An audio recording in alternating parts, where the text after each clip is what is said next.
AI 혁명이 우리 세상을 바꾸고 있다는 건 이제 다들 아는 사실이죠.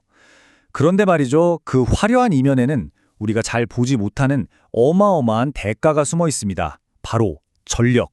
그것도 전례 없는 수준의 전력 수요입니다.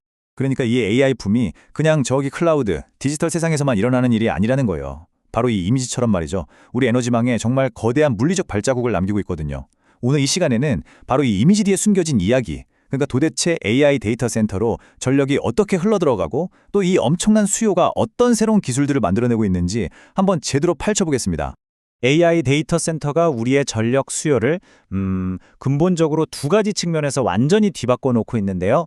첫 번째는 바로 전력의 절대적인 양, 그러니까 볼륨이고요. 두 번째는 그 전기를 사용하는 방식, 아주 독특한 질의 문제입니다. 그러니까 이게 그냥 전기가 더 많이 필요하다 이런 단순한 문제가 아니라는 거죠.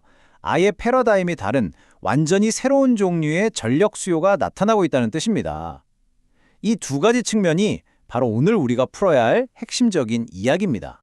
자, 그럼 본격적으로 한번 들어가 볼까요? 우선 첫 번째 문제, AI가 필요로 하는 그 어마어마한 에너지의 양부터 한번 살펴보겠습니다.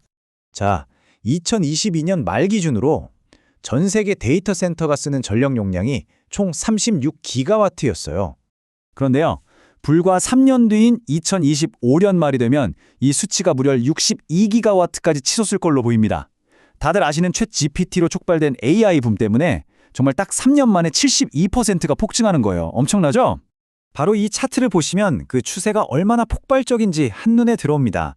특히 2022년 말을 기점으로 성장 곡선이 정말 수직에 가깝게 치솟는 걸 볼 수 있죠.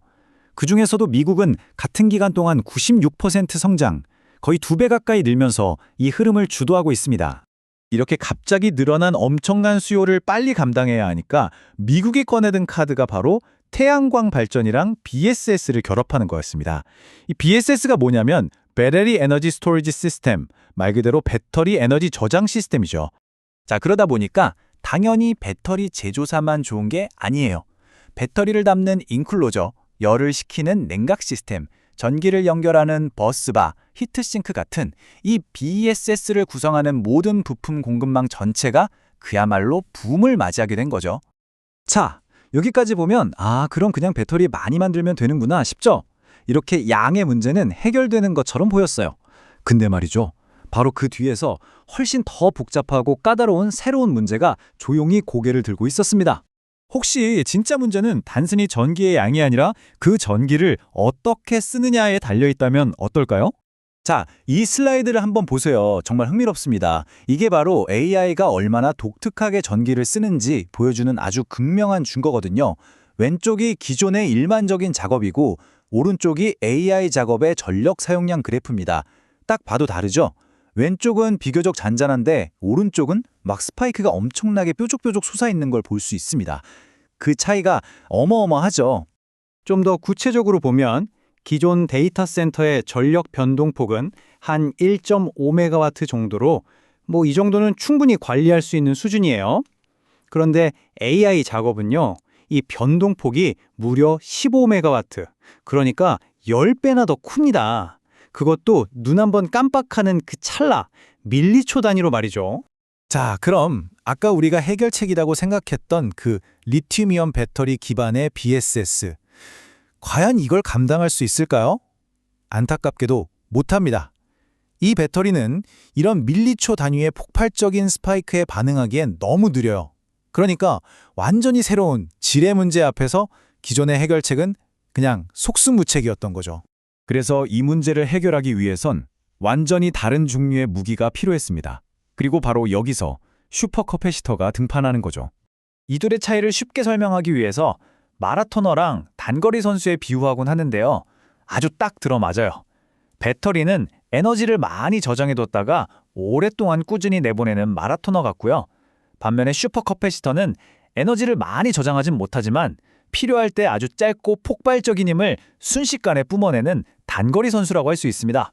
바로 이 차트가 그 비율을 데이터로 보여주는 건데요. 가로축이 에너지, 세로축이 파워, 즉 출력입니다. 보시면 리튬이온 배터리는 오른쪽에, 즉 에너지를 많이 저장하는 쪽에 있죠. 하지만 슈퍼커패시터는 저 위쪽에 즉 출력, 순간적인 힘이 훨씬 더 강한 쪽에 자리 잡고 있는 걸 명확하게 볼 수 있습니다. 표에 있는 구체적인 숫자를 보면 이 차이가 더 확실해집니다. 자, 여기 출력 밀도를 보세요. 배터리에 비해 슈퍼커패시터가 거의 10배나 높죠. 그리고 정말 중요한 게 이 수명 주기인데요. 배터리가 기껏해야 수천 번인데 비해 슈퍼커패시터는 무려 50만 번 이상입니다. 쉴 새 없이 몰아치는 빠른 스파이크를 처리해야 하는 임무에 그야말로 완벽한 스펙인 거죠. 자, 그렇다면 이 모든 변화들이 우리가 사는 세상, 특히 미래의 전력망에 어떤 의미를 던져줄까요? 오늘 이야기의 핵심 결론은 이겁니다. 우리가 지금 목격하고 있는 이 디지털 AI 혁명은요, 보이지 않는 곳에서 우리의 에너지 인프라에 아주 거대한 물리적인 혁명을 강요하고 있다는 사실입니다. AI 붐은 단순히 가상세계의 이야기가 아니라 바로 우리 발밑의 에너지와 전력망이라는 현실 세계를 아주 적극적으로 그리고 빠르게 바꿔나가고 있는 거죠. 앞으로는 또 어떻게 될까요? 엔비디아의 차세대 칩인 누빈처럼 더 강력한 AI 칩들은 훨씬 더 많은 전력을 필요로 할 겁니다. 그럼 데이터 센터의 전력 인프라 자체도 더 효율적인 방식으로 바뀌어야 할 거고, 오늘 우리가 살펴본 슈퍼커패시터 같은 아주 특화된 에너지 솔루션에 대한 필요성은 더욱더 커질 수밖에 없겠죠. AI는 지금 우리의 에너지 지도를 새로 그리고 있습니다. 과연 AI가 다음으로 다시 쓰게 될 우리 세상의 지도는 어떤 모습일까요?